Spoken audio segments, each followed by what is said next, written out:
My mom lives an hour and a half away from me.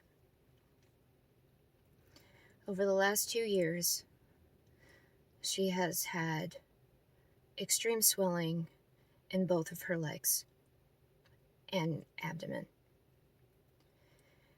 We have been to see countless doctors, initially being told that she was fat and needed to lose weight.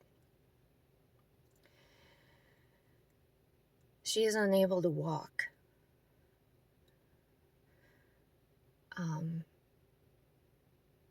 Before the swelling happened, both of her knees deteriorated, and there's no cartilage left, and they are bone on bone, and she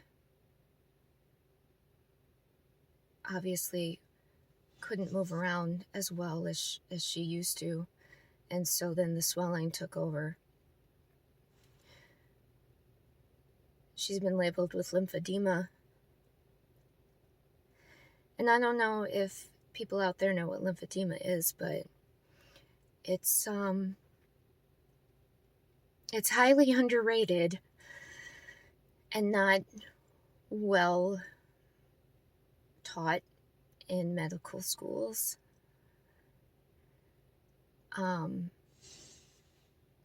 Most of the people who have lymphedema are cancer survivors who have undergone surgery and have had lymph nodes removed, and swelling will occur in a limb, usually one, not typically bilaterally.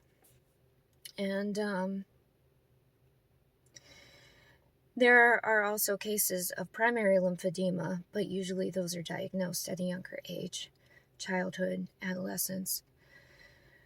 My mom's 67, and this swelling began 2 years ago in both of her legs. No doctor will help us. And I don't know why. We've gone to see a family practice doctor for the past year, and she's assisted us with getting people in the home to help my mom. But I don't think she even fully understands lymphedema, because something is causing it.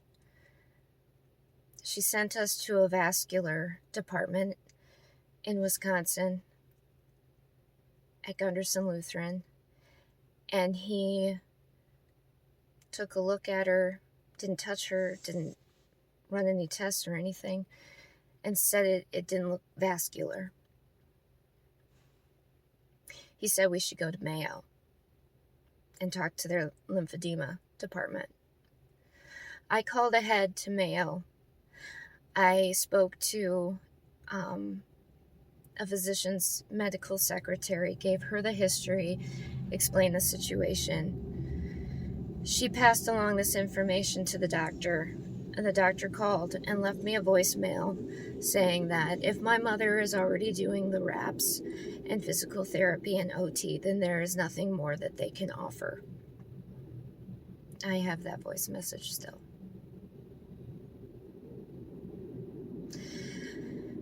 And so then I turned to the University of Iowa. We had a phone call video session on Friday. And the resident, her name was Erin, was very kind and caring. And she listened to us and she asked questions. And then she collected a history and went to go talk to the doctor and brought the doctor in. And after that, it went downhill. He didn't ask us any questions about my mom's health condition. He asked us questions about our personal life. If my mom lives alone, does she have anyone else? Does she have any family members? And then he talked to me and asked if I had any siblings. I told him that I have one brother who's autistic and lives in a home. And then he proceeded to tell me that well, then it's all on your shoulders. And I broke down crying. And I agreed. And then he started asking me if there was any way that my mom could live with me so I could take care of her. Again, he didn't ask to see any close-ups of her legs. He didn't ask to press on her legs to see if it was pitting edema. He didn't take a look at any of her skin lesions. He didn't ask any health-related questions for the purpose of why we had even set up the appointment. And he actually said, "Have you tried Mayo in Minnesota?" We left the appointment in tears, me begging for anything, help, because no one will listen to us.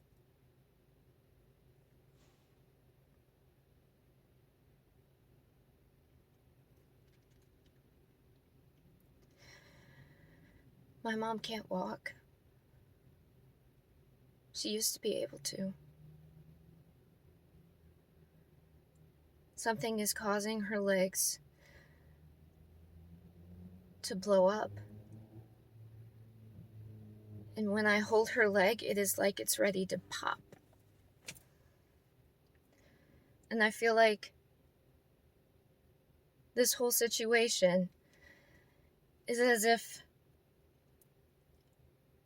think for a moment, if you put on one of those giant sumo wrestling costumes, and instead of filling it with air, it's filled with cement or concrete. And you're trying to waddle around in that heavy suit, asking every person you come to, "Can you help me get this off?" And they say, "No, I don't know how to do that. You should go talk to John over there." Well, you finally make it over to John, and John says, "Well, I have no idea. You should go talk to Susan over there." You get to Susan. Susan says, "I have no idea how to help you. You should go see so-and-so in this town over there."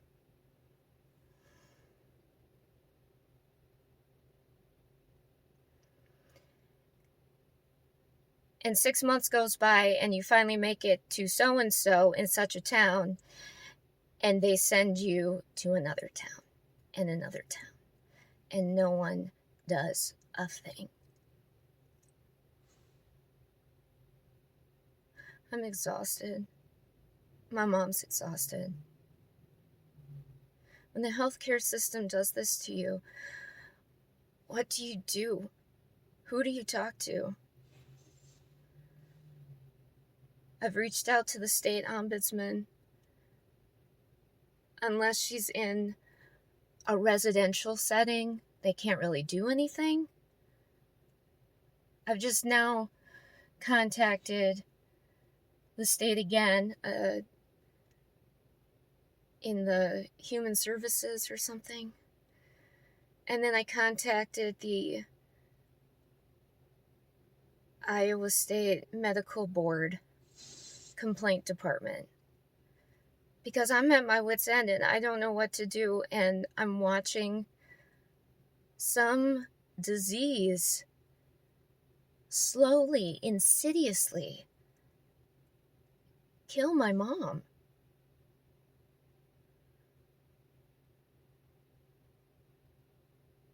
I don't understand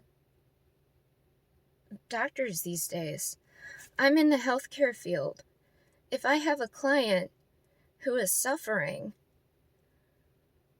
and we don't know what's going on, I talk to people. I consult with people. I review records. I look online. I dig and dig until I find an answer to give them and figure out how to help.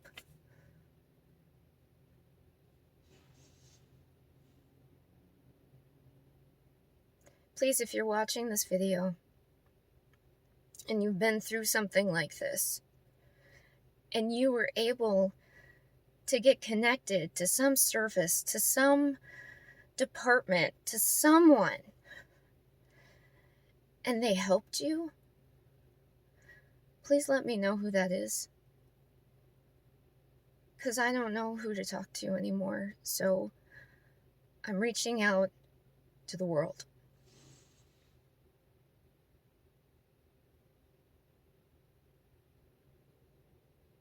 I hope you and your family are well, whoever you are, and that you're safe, and that you have the support that you need.